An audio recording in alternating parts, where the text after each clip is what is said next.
సరే ఎట్లా చూస్తా ఉన్నారు ముఖ్యమంత్రి రేవంత్ రెడ్డి గారు కాళేశ్వరం విషయం వల్ల అసలు అది పనిచేయదు, లిఫ్ట్ చేయడానికి స్కోపే లేదని చెప్పి మాట్లాడే క్రమంలో ఇంజనీర్లను సైతం తిట్టినటువంటి పరిస్థితి ఉన్నది. ఇప్పుడు ఎట్లా చూస్తా ఉన్నారు? ఆ వ్యాఖ్యలకు ఏం చెప్తారు? తప్పండి. ఇంజనీర్లను అట్లా దుర్భాష రాయడం మాత్రం శోచనీయమైన విషయం. నిజానికి వాళ్ళు ఉమ్మడి రాష్ట్రం ఉన్నప్పుడే తెలంగాణ సాగునీటి రంగ అభివృద్ధి కోసం చాలా కృషి చేశారు. అప్పటికే వాళ్ళు రిటైర్ అయిపోయి ఉన్నారు. రిటైర్ అయినా కూడా రిటైర్డ్ ఇంజనీరింగ్ సంఘం పెట్టుకొని వాళ్ళు తెలంగాణలో మన రైతాంగానికి అవసరమైన ప్రాజెక్టు రూపకల్పన చేయడంలో వాళ్ళు విశేషమైన కృషి చేశారు. దానికి ప్రాణేత చేవళ్ళ ప్రాజెక్టు రూపకల్పన చేసింది వాళ్ళే, పాలమూరు రంగాడి రూపకల్పన చేసింది వాళ్ళే, పివి నరసింహరావు కంతనపల్లి ప్రాజెక్టు రూపకల్పన చేసింది వాళ్ళే. ఈ రకంగా చాలా ప్రాజెక్టు రూపకల్పన చేసి వాటిని ప్రభుత్వం ఆమోదించేసేందుకు చాలా పెద్ద ఎత్తున కృషి చేసి రాజకీయ నాయకుల్ని చైతన్యపరిచి ప్రజల్లో సభలు సమావేశాలు పెట్టి ప్రజల్ని సమీకరించి పెద్ద ఎత్తున కృషి చేసిన తర్వాతనే ప్రాణిత చేవళ్ళ అనేది ప్రభుత్వం ఆమోదించి దాన్ని గ్రౌండ్ చేసింది, ఎలక్షన్లో చేర్చి గ్రౌండ్ చేసింది. అటువంటి అపూర్వమైన సేవలు అందించినటువంటి రిటైర్డ్ ఇంజనీర్స్ని రిటైర్మెంట్ తర్వాత వాళ్ళు హాయిగా జీవితం గడపాల్సిన చోట వాళ్ళు తెలంగాణ రాష్ట్ర అభివృద్ధి కోసం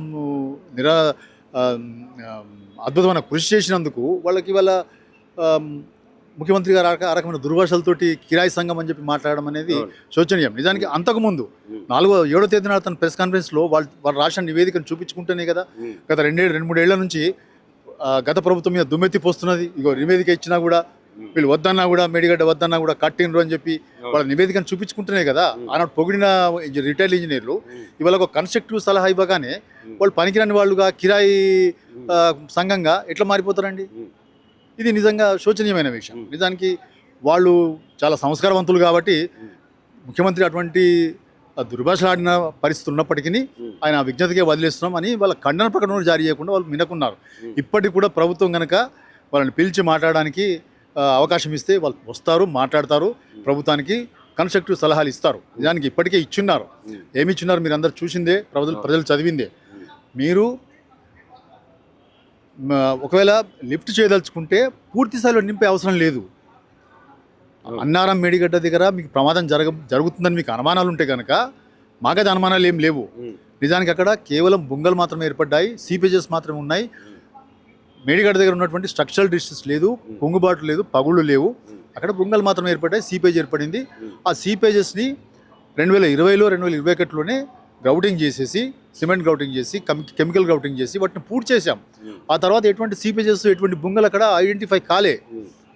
2023లో కుంగుబాటు ఏర్పడిన తర్వాత మేడిగడ్డలో అన్నిటితో పాటు మేడిగడ్డతో పాటు వీటిని కూడా ఫ్రీ ఫ్లో కండిషన్లో పెట్టండి, వీటిని కూడా ఎత్తేసేయండి అని చెప్పి వాళ్ళు ఆంక్షలు విధించినందువల్ల ఎన్డీఎస్ఏ వాళ్ళు అవి కూడా ఫ్రీ ఫ్లో కండిషన్లో పెడుతున్నారు. కానీ నిజానికి అక్కడ ఎటువంటి స్ట్రక్చరల్ డిస్టెన్స్ లేదనే సంగతి ప్రాజెక్ట్ ఇంజనీర్లకు తెలుసు, ప్రభుత్వానికి కూడా తెలుసు.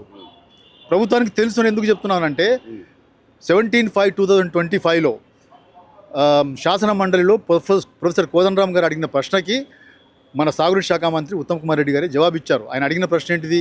మేడిగడ్డ దగ్గర ఉన్నటువంటి స్ట్రక్చరల్ డిస్ట్రెస్ లేదా అక్కడ జరిగినటువంటి కుంగుబాట్లు అన్నారం సుందిళ్ళ బ్యారేజ్లు కూడా జరుగుతాయా అని అడిగినప్పుడు జరగవు, నో సార్ అని జవాబు చెప్పాడు ఆయన. నో సార్ అని జవాబు ఎందుకు చెప్పాడు ఆయన అంటే ప్రాజెక్ట్ ఇంజనీర్ల ద్వారా ఈఎన్సీ ద్వారా మంత్రి గారికి ఫైల్ పోయింది, మంత్రి గారు చూసుకున్నారు, మంత్రి గారు నమ్మారు కాబట్టి ఆయన కౌన్సిల్ ఆ రకమైన జవాబు ఇచ్చాడు. అంటే ప్రభుత్వానికి ఇవి పటిష్టంగా ఉన్న సంగతి తెలుసు. సో కుంగుబాటు జరిగిన తర్వాత కూడా, కుంగుబాటు ఎప్పుడు జరిగింది? అక్టోబర్ 2023 జరిగింది. కుంగుబాటు జరిగిన తర్వాత కూడా 2024లో భారీ వరదలు వచ్చినాయి, 20 లక్షల క్యూసెక్ల పైన వరద వచ్చింది. 2025లో 2 సార్లు వచ్చింది వరద. వానాకాలంలో ఒకసారి వచ్చింది, వానాకాలం తర్వాత కూడా తుఫాన్ వచ్చిన కారణంగా మన అక్టోబర్ నవంబర్లో కూడా వర్షాలు భారీ వరదలు వచ్చినాయి. ఈ 2 భారీ వర్షాలని తట్టుకొని మేడిగడ్డ బ్యారేజ్ ఫర్దర్ డిస్టర్స్ గురి కాకుండా 23లో ఏ రకమైన ప్రమాదం జరిగిందో అది అక్కడనే ఆగిపోయింది. స్టెబిలైజ్ అయిపోయిన తర్వాత ఫర్దర్ అగ్రెషన్ గురిగాలే. తర్వాత ప్రమాదం ఇతర బ్లాక్స్కి ఎక్స్టెండ్ కాలే. కాబట్టి గోదావరి నది అది పటిష్టంగా ఉందని చెప్పి నిరూపించింది. అట్లనే పైన ఉన్న 2 బ్యారేజ్లకు ఏ ప్రమాదం జరగలేదు. అవి హాయిగా 15 లక్షల క్యూసెక్ల నీటిని కిందికి సురక్షితంగా కిందికి పంపించాయి. కాబట్టి 2 బ్యారేజ్లు పటిష్టంగా ఉన్నాయనే సంగతి గోదావరి నది నిరూపించింది కదా, 3 బ్యారేజ్లు. కాబట్టి ఈ స్థితిలో ఇవాళ ఒక ప్రత్యేకమైన కరువు పరిస్థితి వచ్చినది రాష్ట్రంలో. మీరు చూస్తున్నారు కదా, సిడబ్ల్యూసీ వాళ్ళు ప్రతిరోజు నదుల మీద లేదా ప్రాజెక్టుల దగ్గర గేజ్ రీడింగ్స్ చేస్తారు, ఎంత ఇన్ఫోల్స్ ఉన్నాయి, ఎంత అవుట్ఫోల్స్ ఉన్నాయి, ఏమైనా ప్రమాదకరమైన వరదలు ఉంటే అడ్వైజరీస్ జారీ చేయడము లేదా ఫోర్కాస్ట్ ఇవ్వడం అనేది ప్రతిరోజు చేస్తారు వాళ్ళు. ఇవాళ ఎగువ గోదావరిలో ఉన్నటువంటి శ్రీరామ్ సాగర్లో కానీ, ఎల్లంపల్లిలో కానీ, కడంలో కానీ, సింగూరులో కానీ, నిజాం సాగర్లో కానీ, మిడిమానేర్లో కానీ, ఎల్ఎండిలో కానీ, ఇతరత్ర కొండంభీం లాంటి మీడియం ప్రాజెక్టులో కానీ ఎక్కడ కూడా నీటి జాడలు లేవండి. ఎక్కడ కూడా నీటి జాడలు లేవు.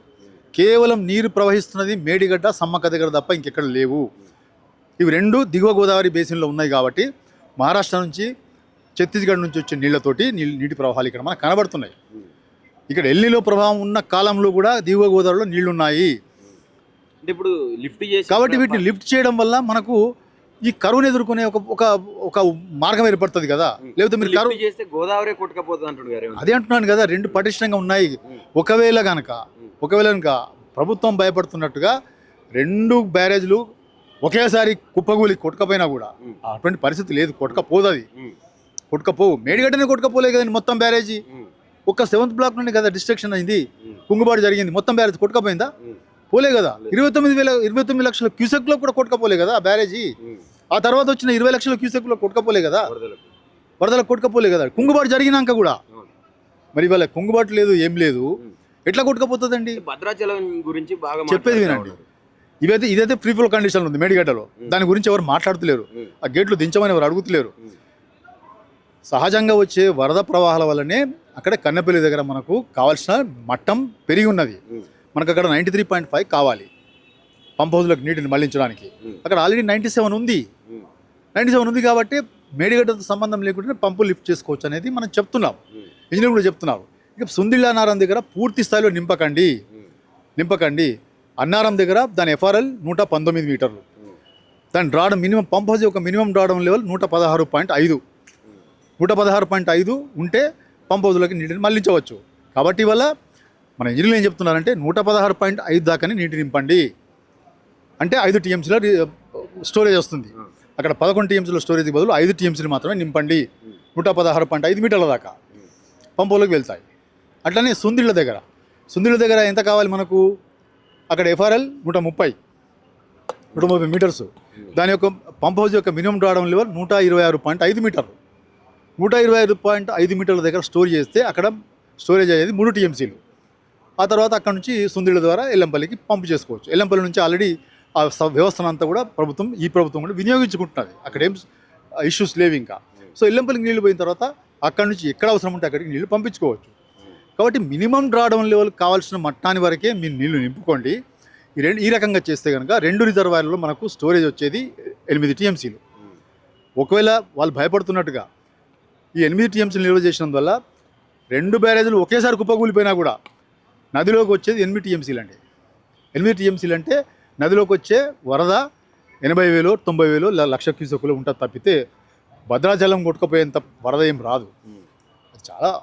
అది హంబగ్. అది నిజానికి ఏ ఇంజనీర్ కూడా దాన్ని సమర్థించాడు. ఈ రెండింటిని నింపడం వల్ల అక్కడ వరద వచ్చి కుప్పకూలిపోయిన తర్వాత వరద వచ్చిన తర్వాత వరదకి భద్రాచలం కొట్టుకుపోతుంది, విలేజెస్ కొట్టుకుపోయినది. అది అభూత కల్పన. అది ప్రజల్ని భయభ్రాంతులకు గురి చేసే ప్రయత్నమే తప్ప నీటిని లిఫ్ట్ చేయడానికి ఎగవేతకు అది ప్రయత్నం చేస్తున్నారు తప్పితే అది వాస్తవం కాదు. కాబట్టి మనం ఇప్పుడు ఒక ప్రత్యేకమైన కరువు పరిస్థితి రాష్ట్రంలో నెలకొని ఉన్నది కాబట్టి అడుగుతున్నారు, డిమాండ్ వస్తున్నది ప్రతిపక్షాల దగ్గర నుంచి, రైతాంగం దగ్గర నుంచి. మాలాంటి ఇంజనీర్లు కూడా అడుగుతున్నారు. ఇప్పుడు 2024లో మంచి వరదలు వచ్చినాయి కదా మీకు. శ్రీరామ్ సాగర్లో, ఎల్లంపల్లిలో, ఎగువ గోదావరిలో అన్ని రిజర్వాయర్స్లో బ్రహ్మాండమైన వర్షాలు పడినాయి, చెరువులు నిండినాయి, కుంటలు నిండినాయి. కాబట్టి మిమ్మల్ని ఎవరు డిమాండ్ చేయలేదు కన్నెపల్లి దగ్గర నుంచి నీటిని ఎత్తిపోయామని చెప్పి. 2025లో కూడా పెద్ద వర్షాలు వచ్చినాయి. ఒక్కసారి కాదు, 2 సార్లు వచ్చినాయి. వానాకాలం తర్వాత మళ్ళీ తుఫాన్ కారణంగా అక్టోబర్, నవంబర్లో కూడా వర్షాలు పడి వానాకాలంలో ఖాళీ అయిన రిజర్వాయర్స్ అన్ని మళ్ళీ నిండినాయి, చెరువులన్నీ మళ్ళీ నిండినాయి. అప్పుడు కూడా ఎవరు అడగలే. అంటే 24లో మిమ్మల్ని అడగలేదు, 25లో అడగలేదు ఎవరు కన్నెపల్లి పంపులు ఆన్ చేయమని చెప్పి. ఇవాళ ఎందుకు అడుగుతున్నారంటే ప్రత్యేకమైన కరువు పరిస్థితి ఒకటి నెలకొని ఉన్నది కాబట్టి, తీవ్రమైన దుర్భిక్షం నెలకొని ఉన్నది. రాష్ట్రంలో ఇప్పటికీ 42% డిఫిసిట్ రెయిన్ఫాల్ రికార్డ్ అయి ఉన్నది. ఇంకా చాలా జిల్లాల్లో 50-60% డిఫిసిట్ కూడా ఉన్నది. ఎవరేజ్గా చూస్తే 42% డిఫిసిట్ ఉన్నది. ఈ పరిస్థితులలో అడుగుతున్నారు, దాన్ని ఎక్స్ప్లోర్ చేయాలి కదా ప్రభుత్వం. అంటే కన్నపల్లి పంప్ హౌస్ స్టార్ట్ చేస్తే భద్రాచలమే ఉంటుంది. ఇప్పుడు చెప్పినాను కదండి, జవాబు చెప్పాను కదా. ఏమీ కాదని చెప్తున్నాం కదా, సగమే నింపమంటున్నాం కదా. ఇప్పుడు సరే ఈ కాళేశ్వరం ప్రాజెక్టుకు సంబంధించి ఇంజనీర్లను రేవంత్ రెడ్డి ఒక మాట అంటే ఇంజనీర్లు అందరూ విమర్శలు చేస్తున్నారు. అదే బీఆర్ఎస్ హయాంలోనే ఈ మేడిగడ్డ బ్యారేజ్ కూలినప్పుడు ఇంజనీర్ల మీద కేసు పెట్టారు. కూలలే కదా, ఎవరు చెప్పి కూలిందని? అంటే ఆ బ్లాక్ దెబ్బతిన్నప్పుడు ఆ ఇంజనీర్ల మీద కేసు పెట్టారు కానీ రేవంత్ రెడ్డి మాట్లాడుతున్నాడు. అవునండి, అది ఎవరి మీద కేసు పెట్టలే, నిజానికి ఎవరి మీద కేసు పెట్టినండి, అది ప్రకృతి విపత్తు అనుకుంటున్నాం మేము. అది ఇసుక మీద పునాది మీద కట్టిన బ్యారేజ్ కాబట్టి ఇవి కూడా 3 బ్యారేజ్ కూడా వాటి పర్మియబుల్ ఫౌండేషన్స్ అంటారు. పర్మియబుల్ ఫౌండేషన్స్ వల్ల వాటి మీద పునాదుల మీద కట్టినప్పుడు ఇటువంటి ప్రమాదాలు సంభవించే అవకాశం ఉంటుంది. మనకి ఇక్కడనే కాదు, చాలా దేశంలో పర్మియబుల్ ఫౌండేషన్స్ మీద కట్టిన బ్యారేజ్లో ఇటువంటి సంఘటనలు జరిగినాయి, సందర్భాలు ఉన్నాయి. వాటిని పునరుద్ధరించుకున్నారు, మళ్ళీ వినియోగంలోకి పెట్టిండ్రు. బ్యారేజ్ కూలలేదు, బ్యారేజ్ ఇంటాక్ట్గా ఉన్నది. మొత్తం 8 బ్లాక్స్లో 7వ బ్లాక్లో కేవలం ఒక పిల్లర్ మాత్రమే కుంగింది. దాని పక్కన అటువైపు ఇటువైపు ఉన్న 2 పిల్లర్లు ప్రభావితమైనాయి. 3 పిల్లర్లు మాత్రమే కుంగినాయి తప్ప మిగతా బ్యారేజ్ అంతా ఇంటాక్ట్గా ఉన్నది, కూలిపోలేదు. కుంగుబాటు మాత్రమే జరిగింది. ఇది గమనించాల్సిన అవసరం. అది కూలేశ్వరం కాదది, కేవలం కుంగుబాటు జరిగింది. మిగతా బ్యారేజ్ అంతా ఇంటాక్ట్ ఉంది. పోయి చూసిన వాళ్ళు చెప్తున్నారు కదా, మీరు కూడా పోయి చూశారు కదా, కూలిందా, కొట్టుకపోయిందా? కొట్టుకపోలే కదా. కుంగుబాటు జరిగిన తర్వాత 2 వరదల్ని తట్టుకొని నిలబడ్డది కదండి. మరి కూలిపోయే ప్రమాదం ఎక్కడుంది? ఇది మేడిగడ్డది. ఇక్కడ అసలే లేదు కదా, కుంగుబాటు లేదు, పగుళ్ళు లేవు. కేవలం అక్కడ ఏర్పడిన బొంగలని ఆల్రెడీ 20లో 21 పూర్తి చేశారు కదా, అక్కడ స్ట్రక్చరల్ డిస్టెన్సే లేదు కదా. వాళ్ళు అడుగుతున్నది ఎందుకు అడుగుతున్నారంటే, ప్రత్యేకమైన కరువు పరిస్థితి వచ్చింది, రాష్ట్రం మొత్తంలో నీళ్ళు ఎక్కడ లేవు, అక్కడనే ఉన్నాయి. ఆ నీటిని ఎత్తుకోమనంటే ప్రభుత్వానికి బేసిజన్ దేనికి? ప్రజలు ఏం కావాలి? మరి మీకు ఏమైనా ఆల్టర్నేటివ్ ప్లాన్ ఉందా, విజన్ ఉందా? ఈ కరువును ఎట్లా ఎదుర్కోబోతున్నారు? ఐఎండీ యొక్క ఫోర్కాస్ట్ చూడండి, జూలైలో వర్షాలు లేవు, రావు. చూస్తున్నారు కదా, ఎండలు ఎట్లా కొడుతున్నాయి. 35-36 డిగ్రీల టెంపరేచర్తో నడుస్తున్నది వ్యవహారం.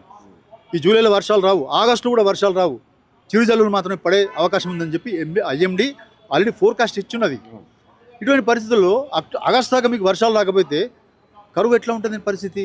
తాగునీటికి సంక్షోభం వచ్చే పరిస్థితి ఉన్నది. తాగునీటికే కాదు, కరెంటు సంక్షోభం కూడా రాబోతున్నది.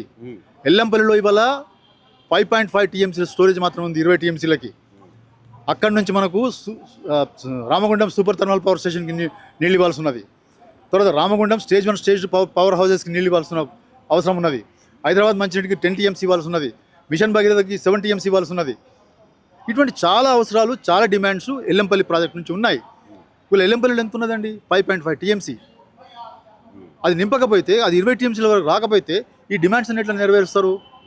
కాబట్టి రాబోయేది తాగునీటి సంక్షేమమే కాదు, కరెంటు సంక్షేమం కూడా రాష్ట్రానికి రాబోతున్నది. ఈ పరిస్థితులలో విపత్తు వస్తున్నదని చెప్పి మీలాంటి వాళ్ళు చాలా మంది చెప్తా ఉన్నారు. అనేక రంగాలకు సంబంధించిన అధికారులు, రిటైర్డ్ అధికారులు కూడా చెప్తా ఉన్నారు, మాట్లాడుతూ ఉన్నారు. ఈవెన్ మన రాజకీయ నాయకులతో సహా వాళ్ళెవ్వరిని పట్టించుకోకుండా ఎవరు మాట్లాడినా కూడా వాళ్ళందరి మీద విమర్శలు చేసుకుంటూ ఇష్టానుసారంగా మాట్లాడుతూ రీసెంట్గా మీరే చూసిండ్రు ఇంజనీర్లను కూడా బెల్టులతో కొట్టాలని చెప్పి మాట్లాడినటువంటి సందర్భాలు కనిపిస్తాయి. అంటే మీరు ఏం అడ్వైజ్ ఇవ్వాలనుకుంటున్నారు ఆ వ్యాఖ్యల తర్వాత? మేము ఆల్రెడీ అడ్వైజ్ ఇచ్చున్నాం. తెలంగాణ ఇంజనీర్స్ అసోసియేషన్ సభ్యుడిగా నేను మా అసోసియేషన్ ఇచ్చిన ఆ సూచనతోటి, ఆ స్టేట్మెంట్ తోటి 100% ఏకీభవిస్తున్నాను. నీళ్ళు ఎత్తిపోయాల్సిన అవసరం ఉన్నది, అగత్యం ఏర్పడింది, కరువు ఉంది, అక్కడ మాత్రమే నీళ్లు ఉన్నాయి కాబట్టి ఎత్తిపోయాల్సిన అగత్యం ఉంది. కాబట్టి ఎటువంటి భేషజాలకు పోకుండా రైతాంగము ప్రజల యొక్క సంక్షోభాన్ని దృష్టిలో పెట్టుకొని సమాలోచన చేయమని అడుగుతున్నాం. ఇప్పుడు ఇంజనీర్లు నిజానికి అంత దుర్భాషలాడినా కూడా వాళ్ళు ప్రభుత్వాన్ని క్షమించేశారు. మీ విజ్ఞతకి వదిలేస్తున్నామని చెప్పి అన్నారు. ఇప్పటికి కూడా వాళ్ళని చర్చలకు పిలిస్తే వాళ్ళు వస్తారు, మాట్లాడతారు, అందుకు సిద్ధంగా ఉన్నారు.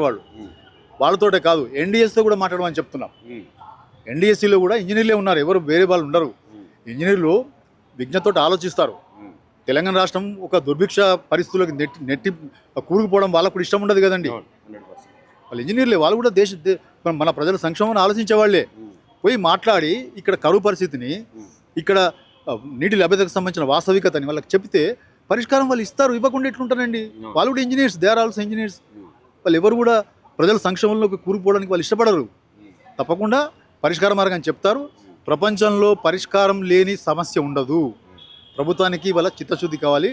రాజకీయ క్రీడ పక్కన పెట్టేసి ప్రజల సంక్షేమాన్ని, కరువును దృష్టిలో పెట్టుకొని ముందుకు పోవాల్సిందిగా, ఒక కార్యాచరణ తయారు చేయాల్సిందిగా మేము వినమ్రంగా ప్రభుత్వాన్ని విజ్ఞప్తి చేస్తాం. Thank you.